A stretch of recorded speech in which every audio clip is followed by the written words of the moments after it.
Mission Station on Space to Ground. Welcome to Space to Ground, your weekly look at what's happening aboard the ISS. I'm Josh Byerly. The three newest station residents are getting used to their new home in space since their arrival last week. Steve Swanson, Oleg Artemayev, and Alexander Skvortsov are going through standard onboard orientation, spending a few days learning their surroundings and practicing with the emergency equipment. The crews keep their skills sharp for three main emergencies on board: fire, depressurization, and toxic chemicals.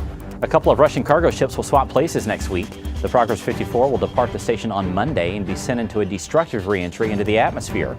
The Progress 55 will then launch on Wednesday and dock with the Russian segment of the space station about 6 hours later. We'll have live coverage on both NASA TV and NASA.gov. There are many ways we study how our immune systems respond in space. One of them actually takes a look at the astronauts' spit. It's true. It's called the Salivary Markers Study. Saliva, as well as blood, urine, and other samples are gathered from the crew while they're living on board the station to better understand how the immune system responds to living in space. This data will be extremely important when we start taking longer journeys to an asteroid or on to Mars. This week's social media question is from Rowan. He asks how much electricity the station's solar panels make in a day. Well, there are 8 solar arrays on the station. Each one generates 12 kilowatts of electricity while in direct sunlight.